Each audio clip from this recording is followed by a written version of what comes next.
ಹರಿ ಓಂ ಸ್ನೇಹಿತರೆ, ಸರಸ್ವತಿ ಶ್ರೀವಾರಿ ಚಾನಲ್ಗೆ ಸ್ವಾಗತ ಹಾಗೂ ಎಲ್ಲರಿಗೂ ಯುಗಾದಿ ಹಬ್ಬದ ಶುಭಾಶಯಗಳು. ಯುಗಾದಿ ಹಬ್ಬಕ್ಕೆ ಎಲ್ಲರ ಮನೆಗೂ ಒಬ್ಬಟ್ಟು, ಬೇಳೆ ಒಬ್ಬಟ್ಟು ಮತ್ತು ಒಬ್ಬಟ್ಟಿನ ಸಾರು ಮಾಡ್ತೀರಾ. ನಾನು ನಮ್ಮ ಮನೇಲಿ ಬೇಳೆ ಒಬ್ಬಟ್ಟು ಮತ್ತು ಒಬ್ಬಟ್ಟು ಸಾರನ್ನ ಮಾಡಿ ಅದು ಯಾವ ರೀತಿ ನಾವು ಮಾಡ್ತೀವಿ ಅನ್ನೋದ್ರ ಬಗ್ಗೆ ಒಂದು ವಿಡಿಯೋ ಮಾಡಿದ್ದೀನಿ ಸ್ನೇಹಿತರೆ, ನೋಡೋಣ. ಮೊದಲು ಒಂದು ತಪ್ಪಲೆಯಲ್ಲಿ ನೀರನ್ನು ಚೆನ್ನಾಗಿ ಬಿಸಿ ಆಗೋ ಥರ ಕಾಯಿಸ್ಬೇಕು ಸ್ನೇಹಿತರೆ. ಅದು ಚೆನ್ನಾಗಿ ಮಳ್ಳಬೇಕು. ಆ ಮಳ್ಳಿದ ನಂತರ ನಾವು ಬೇಳೆನ ತೊಳ್ಕೊಂಡಿರ್ತೀವಲ್ಲ, ತೊಗರಿ ಬೇಳೆ, ಅದನ್ನು ನಾವು ಅದಕ್ಕೆ ಹಾಕ್ಕೋಬೇಕು. ನಿಮ್ಮ ಮನೆ ಅಳತೆ ಎಷ್ಟು ಬೇಕೋ, 2 ಪಾವು ಬೇಕಾ, 3 ಪಾವು ಬೇಕಾ, ಇಲ್ಲ 4 ಪಾವು ಬೇಕಾ, ನೀವು ನೋಡ್ಕೊಂಡು ಪಾವು ಲೆಕ್ಕದಲ್ಲಿ ನೀವು ಹಾಕ್ಕೊಳ್ಳಿ. ನಾನು ನಮ್ಮ 3 ಪಾವು ಬೇಳೆನ ನಮ್ಮ ಮನೆಗೆ ಹಾಕ್ಕೊಂಡಿದ್ದೀನಿ. ಕಡಲೆಬೇಳೆನೇ ಹಾಕಿ ನಾವು ಒಬ್ಬಟ್ಟು ಮಾಡ್ತೀವಿ ಅನ್ನೋರು ಕುಕ್ಕರ್ಗೆ ಹಾಕಿ ಒಂದು 2ರಿಂದ 3 ವಿಸಿಲು ಕೂಗಿಸ್ಕೊಂಡ್ರೆ ಸಾಕು ಸ್ನೇಹಿತರೆ, ಚೆನ್ನಾಗಿ ಬೇಯುತ್ತೆ. ನಾವು ಕಡಲೆಬೇಳೆ ಹಾಕಲ್ಲ, ತೊಗರಿ ಬೇಳೆನೇ ಹಾಕೋದ್ರಿಂದ ನಾವು ಒಂದು 25 ನಿಮಿಷ, ಅರ್ಧ ಗಂಟೆ ಬೇಕೇ ಬೇಕು ಅದು ಬೇಯೋಕ್ಕೆ. ಚೆನ್ನಾಗಿ ನೀರು ಮಳ್ಸಿ ಹಾಕಿದ್ರೆ 20 ನಿಮಿಷ ಸಾಕು. ಆ ಬೆಂದ ನಂತರ ನಾವು ಒಂದು 2 ಸರಿ ಅದನ್ನು ಹಂಗೆ ಬೆಳ್ಳಲ್ಲಿ ಇಸ್ಕಿ ನೋಡಬೇಕು. ಅದು ಒಂದು ಸ್ವಲ್ಪ ಪೌಡ್ರ್ ಆದಂಗೆ ಆಗುತ್ತೆ, ಇಸಿಕೊಂಡಂಗೆ. ಹಂಗಾದರೆ ಬೆಂದಿದೆ ಅಂತ. ಸೀಳು ಬಿಟ್ಕೊಂಡಂಗೆ ಆದರೆ ಇನ್ನೂ ಒಂದು 5 ನಿಮಿಷ ಅದು ಬೇಯಬೇಕು ಅಂತ ಅರ್ಥ ಸ್ನೇಹಿತರೆ. ಹಂಗಾಗಿ ನಾವು ಚೆನ್ನಾಗಿ ಅದು ಬೇಯೋ ತಕ್ಕ ಸ್ವಲ್ಪ ಬೇಯಿಸ್ಕೊಂಡು, ನಾವು ನೋಡಿ ಪಾವಿಗೆ ದಪ್ಪಚ್ಚಾದರೆ 1 ಅಚ್ಚು ಲೆಕ್ಕವಾಗಿ ತಗೋತೀವಿ. ಯಾಕೆಂದರೆ ಅಚ್ಚು ಬೆಲ್ಲನೇ ನಂಗೆ ತುಂಬ ಇಷ್ಟ. ಈಗೆಲ್ಲ ಉಂಡೆ ಬೆಲ್ಲ ಬಂದಿರೋದ್ರಿಂದ ಕೆ ಜಿ ಹಾಕ್ಕೊಳ್ತಾರೆ. ನನಗೆ ಸ್ವಲ್ಪ ಅಚ್ಚು ಬೆಲ್ಲ ತುಂಬ ಇಷ್ಟ ಇರೋದ್ರಿಂದ 1 ಪಾವು ಬೆಳೆಗೆ 1 ಅಚ್ಚು ಬೆಲ್ಲ ಅನ್ನೋ ಥರ ಅಳತೆ ನಾನು ಅವತ್ತಿಂದ. ಸಣ್ಣ ಅಚ್ಚಾದರೆ 2 ಅಚ್ಚು ಹಾಕ್ತೀನಿ, ದಪ್ಪ ಅಚ್ಚಾದರೆ 1 ಅಚ್ಚು ಹಾಕ್ತೀನಿ. ಮತ್ತು ಕಾಯಿ 2 ಹಾಕಿರೋದ್ರಿಂದ ತೆಂಗಿನಕಾಯಿ ತುರಿನ ನಾನು ಇನ್ನೊಂದು ಸಣ್ಣ ಅಚ್ಚನ್ನ ಅದ್ರ ಜೊತೆಗೆ ಆ್ಯಡ್ ಮಾಡ್ಕೊತಾ ಇದ್ದೀನಿ. ಸ್ವಲ್ಪ ನಮಗೆ ಸ್ವೀಟ್ ಆಗಿರಬೇಕು ಒಬ್ಬಟ್ಟು ಅನ್ನೋ ಥರ ಇಷ್ಟಪಡೋದ್ರಿಂದ ನಾನು ಒಂದು ಅರ್ಧ ಅಚ್ಚು ಹೆಚ್ಚಿಗೆ ಹಾಕ್ಕೊಂಡು ನಾನು ರೆಡಿ ಮಾಡಿ, ನೋಡಿ ಈ ಥರ ಎಲ್ಲ ಪುಡಿ ಮಾಡ್ಕೊಂಡು ಇಟ್ಕೋಬೇಕು ಸ್ನೇಹಿತರೆ. ಒಂದು ಸ್ವಲ್ಪ ಬಾಣಲಿಗೆ 1/4 ಲೋಟ ನೀರಷ್ಟು ಬೇಳೆ ನೀರೇ ಹಾಕ್ಕೊಳ್ಳಿ, ಇಲ್ಲಾಂದರೆ ಮಾಮೂಲಿ ಒಂಚೂರು ಬಿಸಿ ನೀರು ಹಾಕ್ಕೊಂಡು ಬಿಸಿ ಮಾಡ್ಕೊಳ್ಳಿ. ಬಿಸಿ ಮಾಡ್ಕೊಂಡು ನಂತರ ನೀವೇನು ಪುಡಿ ಮಾಡಿ ಇಟ್ಕೊಂಡಿರ್ತೀರಲ್ಲ ಆ ಬೆಲ್ಲನ ಅದರೊಳಗೆ ಹಾಕ್ಕೊಳ್ತಾ ಉರಿತಾ ಬರಬೇಕು. ಒಂದು ಸ್ವಲ್ಪ ಅದು ಕನಿಕೊಳ್ತಾ ಗಮ್ಮಂತ ಒಂದು ಪಾಕ ಥರ ಬರ್ತಾ ಇರುತ್ತೆ. ಆ ಸ್ಮೆಲ್ಲೇ ಸಖತ್ತಾಗಿರುತ್ತೆ ಸ್ನೇಹಿತರೆ. ಈ ಥರ ಮಾಡೋದ್ರಿಂದ ಒಬ್ಬಟ್ಟು ಒಂದು 2-3 ದಿವಸ ಇಟ್ಟರು ಏನೂ ಆಗೋದಿಲ್ಲ, ಸೂಪರಾಗೂ ಇರುತ್ತೆ. ಆನಂತರ ಏಲಕ್ಕಿ ಪುಡಿನ ನಾನು ಅದಕ್ಕೆ ಆ್ಯಡ್ ಮಾಡ್ತಾಯಿದ್ದೀನಿ. ಯಾಕಂದರೆ ನಾನು ಮನೇಲೂ ಏನು ರುಬ್ಬೋದಿಲ್ಲ, ಕೊಟ್ಟು ಕಳಿಸ್ಬಿಡ್ತೀನಿ. ಗ್ರೈಂಡರಲ್ಲಿ ನೀಟಾಗಿ ನುಣ್ಣಗೆ ಕೊಟ್ಬಿಡ್ತಾರೆ. ಬೇಳೆನ ನುಣ್ಣಗೆ ರುಬ್ಬಿದ್ರೆ ನಾವು ಹೆಂಗೆ ಬೇಕಾದರೂ ಎಳಿಬೋದು, ಚೆನ್ನಾಗಿ ಬರುತ್ತೆ. ಮಿಕ್ಸಿಲಿ ಏನಾಗುತ್ತೆ, ಒಂದೊಂದು ಕಾಳು 2 ಕಾಳು ಉಳ್ಕೊಂಬಿಡುತ್ತೆ, ಅಷ್ಟು ಚೆನ್ನಾಗಿರೋದಿಲ್ಲ. ಆನಂತರ ನಾನು 2 ಕಾಯಿ ತುರ್ಕೊಂಡಿದ್ದೀನಿ. 2 ಕಾಯಿನ ನೋಡಿ ತುರಿದಿರೋ ಅಂಥ ಕಾಯಿನೂ ನಾನು ಅದರೊಳಗೆ ಆ್ಯಡ್ ಮಾಡ್ಕೊಳ್ತೀನಿ. ಅದನ್ನು ಒಂದು 5ರಿಂದ 10 ನಿಮಿಷ ಚೆನ್ನಾಗಿ ಉರಿಬೇಕು. ಉರಿತಾ ಇದ್ದರೆ ಒಂಥರ ಕಾಯೊಬ್ಬಟ್ಟು ಸ್ಮೆಲ್ ಬಂದಂಗೆ ಬರ್ತಾ ಇರುತ್ತೆ. ಜಾಸ್ತಿ ಕಾವೇನು ಕೊಡಬೇಡಿ, ಜಾಸ್ತಿ ಕಡಿಮೆನೂ ಮಾಡಬೇಡಿ, ಮೀಡಿಯಮ್ ಕಾವಲ್ಲಿ ಅದನ್ನು ಸ್ವಲ್ಪ ಬಿಸಿ ಮಾಡ್ಕೊಳ್ತಾ ಉರಿತಾ ಬನ್ನಿ. ನೀರಿನ ಅಂಶ ಇದ್ದರೆ ಸ್ವಲ್ಪ ಎಲ್ಲ ಡ್ರೈ ಆಗ್ತಾ ಬರುತ್ತೆ. ಡ್ರೈ ಆಗ್ತಾ ಬರ್ತಾ ನೋಡಿರಿ, ಅದು ಕುದಿಯೋದು ಕಾಣಿಸುತ್ತೆ, ತುಕ್ಕ ಅಂತ ಅದು ಕುದೀತಾ ಇರುತ್ತೆ. ಅದು ಕುದೀತಾ ಇರಬೇಕಾದ್ರೆ ನಾವೊಂದು ಹದ ನೋಡಿಕೊಂಡು, ನಾವೇನು ಒಂದು ಜಾಲರಲ್ಲಿ ಬೇಳೆನ ಸೋಸಿ ಇಟ್ಕೊಂಡಿರ್ತೀವಿ, ಆಲ್ರೆಡಿ ಬೇಳೆ ನೀರು ಸಪ್ರೇಟ್ ಮಾಡ್ಕೊಂಡಿರ್ತೀವಲ್ಲ, ಆ ಬೇಳೆನ ನಾವು ತಗೊಂಡು ಏನು ಈ ಒಂದು ಬೆಲ್ಲ ಮತ್ತು ತೆಂಗಿನಕಾಯಿ ಏಲಕ್ಕಿ ಎಲ್ಲ ರೆಡಿ ಮಾಡ್ಕೊಂಡಿರ್ತೀವಲ್ಲ ಪಾಕ ಥರ, ಆ ಪಾಕಕ್ಕೆ ಡೈರೆಕ್ಟಾಗಿ ನೀವು ಬೇಳೆನ ಹಾಕ್ಕೋಬೋದು. ಕೆಲವರು ಬೇಳೆ ಉಳಿಕೆನೆ ಬೆಲ್ಲ, ಕಾಯಿ ಮತ್ತು ಏಲಕ್ಕಿ ಪುಡಿ ಎಲ್ಲ ಹಾಕಿ ಕುದಿಸ್ಕೋತಾರೆ.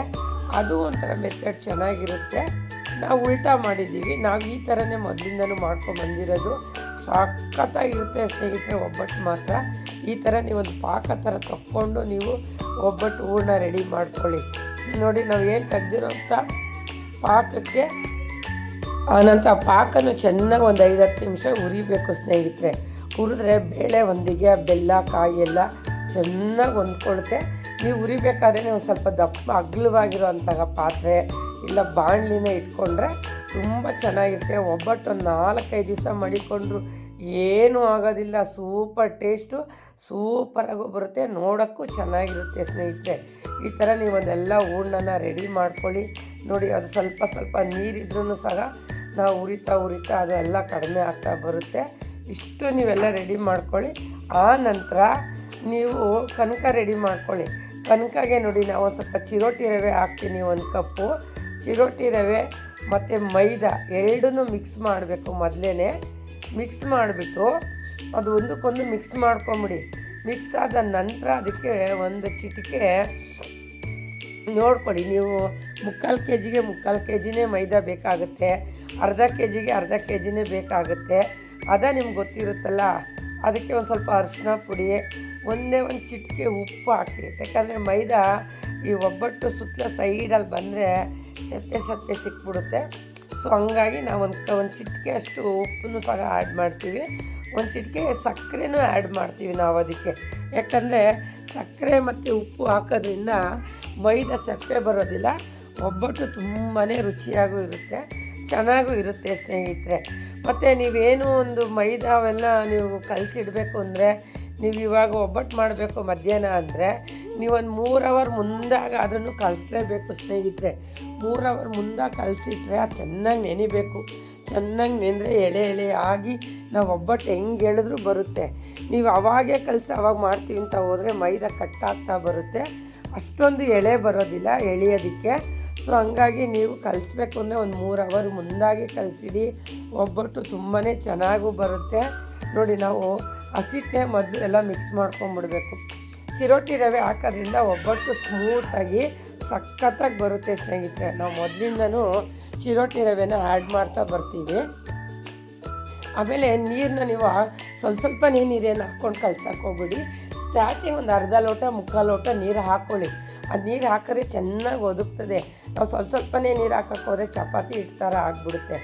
ಆಮೇಲೆ ಇನ್ನೊಂದು ಸರಿಗೆ ಸಾಲ್ಟೇಜ್ ಬಂದಾಗ ಒಂದು ಸ್ವಲ್ಪನೇ ನೋಡ್ಕೊಳ್ತಾ ನಾದ್ಕೊಳ್ತಾ ಒಂದು ಅದಕ್ಕೆ ಬರೋ ತನಕ ಆಮೇಲೆ ಹಾಕ್ಕೊಳ್ಳಿ. ನಾನು ನೋಡಿ ಫಸ್ಟ್ ಒಂದು ಬ್ಯಾಚ್ 1 ಲೋಟ ನೀರು ಹಾಕ್ಕೊಂಡು ಚೆನ್ನಾಗಿ ಕೈ ಆಡಿಬಿಟ್ಟು ಆ ನಂತರ 2ನೇ ಲೋಟದಲ್ಲಿ ನಾನು ನೋಡ್ಕೊಂಡು ಒಂದು ಹದ ತೊಗೋಬೇಕಲ್ಲ. ಈಗ ಒಂದು ಸ್ವಲ್ಪನೇ ನಾದ್ಕೊಂಡು ಚೆನ್ನಾಗಿ ನಾವೆಷ್ಟು ನಾದ್ತೀವೋ ಒಬ್ಬಟ್ಟು ಎಳೆಯಾಗಿ ಅಷ್ಟು ಚೆನ್ನಾಗಿ ಬರುತ್ತೆ ಸ್ನೇಹಿತರೆ. ಮತ್ತು ಅದಕ್ಕೆ ಅರಿಶಿನ ಆ್ಯಡ್ ಮಾಡಿ. ಕೆಲವರು ಅರಿಶಿನ ಹಾಕ್ದಂಗೆ ಮಾಡ್ತಾರೆ. ನಮಗದೇನೋ ಅರಿಶಿನ ಹಾಕಿದ್ರೇ ಒಬ್ಬಟ್ಟಿಗೆ ಒಂದು ಕಳೆವು ಮತ್ತು ಒಂದು ಕಲರ್ಫುಲ್ಲಾಗಿ ಕಾಣಿಸುತ್ತೆ. ಸೊ ಹಂಗಾಗಿ ನಾವು ಒಬ್ಬಟ್ಟಿಗೆ ಅರಿಶಿನನೇ ಹಾಕ್ತೀವಿ. ನೋಡಿ ಹಿಂಗೆ ಚೆನ್ನಾಗಿ ಅದನ್ನ ನಾದ್ಕೋಬೇಕು. ನೀವು ಚೆನ್ನಾಗಿ ನಾದಿದ್ರೆ ಚಿರೋಟಿ ರವೆ ಏನಿದೆ ಅದು ಅಳ್ಕೊಂಬಿಡುತ್ತೆ. ಆ ನಂತರ ಒಂದು 2-3 ಸ್ಪೂನ್ ಅಂತೀನಿ, ಒಂದು ಅರ್ಧ ಬಟ್ಲಷ್ಟು ಎಣ್ಣೆ ಹಾಕಿ ಚೆನ್ನಾಗಿ ತಟ್ಟಿ ಬಿಟ್ಬಿಡಿ ಸ್ನೇಹಿತರೆ. ಅದು ಬಿಟ್ಟು ನಂತರ ಒಂದು 2-3 ಅವರ್ ಆಗಿದ ತಕ್ಷಣ ನೋಡಿ ಈ ಥರ ಎಲ್ಲ ಒಂದು ಹೂರಣ ರೆಡಿ ಮಾಡಿಕೊಂಡು ನೀವು ತಟ್ಟಿರೋ ಒಬ್ಬಟ್ಟು ಹಾಕ್ಬಿಟ್ಟು ಬೇಯಿಸ್ತಾಯಿದ್ರೆ ಸೂಪರಾಗಿ ಬರುತ್ತೆ. ಒಂದು ಒಬ್ಬಟ್ಟು ಒಡೆಯಲ್ಲ, ಒಂದು ಒಬ್ಬಟ್ಟು ಕಿತ್ತೋಗೋದಿಲ್ಲ. ನೀವು 3 ದಿನ ಇದೇ ಒಬ್ಬಟ್ಟು ಹಿಂಗೆ ಇರುತ್ತೆ ಸ್ನೇಹಿತರೆ. ತೋರ್ಸೋಕ್ಕೋಸ್ಕರ ನಾನು ಈ ವಿಡಿಯೋ ಮಾಡಿದ್ದೀನಿ ಸ್ನೇಹಿತರೆ. ಮತ್ತು ಒಬ್ಬಟ್ಟಿನ ಸಾರು ಅಂತ ಬಂದರೆ ನೋಡಿ, ಬ್ಯಾಡಗೆ ಮೆಣಸಿನ್ಕಾಯಿ, ಗುಂಟೂರು, ಈರುಳ್ಳಿ, ಚಕ್ಕೆ ಅಂತೀನಿ, ಜೀರಿಗೆ, ಮೆಣಸು, ಹುಣಸೆಹಣ್ಣು ಇವೆಲ್ಲ ಒಂದು ತಟ್ಟೆಗೆ ನೀವು ಮೊದಲೇ ರೆಡಿ ಮಾಡಿ ಇಟ್ಕೊಂಬಿಡಿ. ಒಂದೇ ಒಂದು ಈರುಳ್ಳಿ ಇಟ್ಕೋಬೇಕು ಸ್ನೇಹಿತರೆ. ಮತ್ತು ಕೊತ್ತಂಬರಿ ಸೊಪ್ಪು ಒಂದು 3-4 ಸ್ಪೂನಷ್ಟು ತೆಂಗಿನಕಾಯಿ ತುರಿನೂ ಸಹ ನಾವು ಹಾಕ್ತೀವಿ. ಸೊ ಹಂಗಾಗಿ ತೆಂಗಿನಕಾಯಿ ತುರಿನೂ ನೀವು ರೆಡಿ ಮಾಡಿ ಇಟ್ಕೊಳ್ಳಿ. ಎಲ್ಲ ಇಟ್ಕೊಂಡು ನೋಡಿ ಒಂದು ಬಾಣಲಿಗೆ ಫಸ್ಟು ಎಣ್ಣೆ ಬಿಡಿ. ಎಣ್ಣೆ ಬಿಟ್ಟ ನಂತರ ನೀವು ಅದಕ್ಕೆ ಒಂದೊಂದೇ ಹಾಕ್ಕೊಂಡು ಚೆನ್ನಾಗಿ ಉರಿಬೇಕು ಸ್ನೇಹಿತರೆ ಎಲ್ಲನೂ. ಮೊದಲು ನೋಡಿ ಅದಕ್ಕೆ ನಾನು ಗುಂಟೂರು ಮೆಣಸಿನ್ಕಾಯಿ ಒಂದು 7-8, ಅದ್ರ ಜೊತೆಗೆ ಒಂದು 4 ಖಾರ ಮೆಣಸಿನ್ಕಾಯಿ ಹಾಕಿದ್ದೀನಿ. ಮತ್ತು ಬ್ಯಾಡಗೆ ಮೆಣಸಿನ್ಕಾಯಿನೂ ಸಹ ನಾನು ಹಾಕಿದ್ದೀನಿ. ಈಗ ನೋಡಿ ಮೊದಲು ನಾವು ಮೆಣಸಿನ್ಕಾಯಿನ ಹುರ್ಕೊಳ್ಳೋಣ ಸ್ನೇಹಿತರೆ, ತೋರಿಸ್ತೀನಿ. ಮೆಣಸಿನ್ಕಾಯಿ ಹುರ್ಕೊಳ್ತಾ ಇದ್ದಂಗೆ ನಾವು ಅದ್ರ ಜೊತೆಗೆ ಒಂದೊಂದೇ ಐಟಮ್ಗಳ್ನ ಹಾಕ್ತಾ ಬರೋಣ. ಹಾಕ್ತಾ ಬರ್ತಾ ಎಲ್ಲ ಜಾಸ್ತಿ ಕಾವು ಕೊಡಬಾರ್ದು, ಕಡಿಮೆ ಕಾವಲ್ಲೇ ನಾವು ಅದನ್ನು ಹುರ್ಕೋಬೇಕು ಸ್ನೇಹಿತರೆ. ನೋಡಿ ಈಗ ಮೊದಲು ಬ್ಯಾಡಗೆ ಮೆಣಸಿನ್ಕಾಯಿ, ಆಮೇಲೆ ಇದು ನೋಡಿ ಗುಂಟೂರು, ಒಂದು 4 ಖಾರ ಮೆಣಸಿನ್ಕಾಯಿ. ಯಾಕಂದರೆ ನಾವು ಹುಳಿ ಸಾರು ಪುಡಿ ಹೆಚ್ಚಿಗೆ ಇಡೋದಿಲ್ಲ, ಸುಮ್ಮನೆ ಬೇಳೆ ಸಾರು ಪುಡಿ ಒಂದು 1/4 ಸ್ಪೂನ್ ಅಷ್ಟು ಇಟ್ಕೋತೀವಿ ಅಷ್ಟೇ ಸ್ನೇಹಿತರೆ. ಹಂಗಾಗಿ ನೀವು ಹಾಕ್ಕೊಂಡು ಆನಂತರ ಒಂದೇ ಒಂದು ಈರುಳ್ಳಿ ನಾವು ಕಟ್ ಮಾಡಿ ಇಟ್ಕೊಂಡಿರ್ತೀವಲ್ಲ, ಆ ಈರುಳ್ಳಿನೂ ಅದಕ್ಕೆ ಹಾಕ್ತಾ ಬನ್ನಿ. ಅದನ್ನು ಎಣ್ಣೆಲಿ ಸ್ವಲ್ಪ ಚೆನ್ನಾಗಿ ಹುರಿಬೇಕು. ಹುರಿದ್ರೆ ನೋಡಿ ಟೇಸ್ಟಾಗಿರುತ್ತೆ ಸಾರು. ಈ ಒಬ್ಬಟ್ಟನ್ನು ನಾವು 3-4 ದಿನ ಮಡಿಕೊಳ್ಳೋದಿರಲಿ, ಒಬ್ಬಟ್ಟು ಸಾರು 3-4 ದಿನ ಮಡಿಕೊಳ್ಳಿ, ಇನ್ನೂ ತಿನ್ನೋಣ ಅನಿಸುತ್ತೆ. ನೋಡಿ. ಆ ನಂತರ ಬೆಳ್ಳುಳ್ಳಿ ಹಾಕಿದ್ದೀನಿ.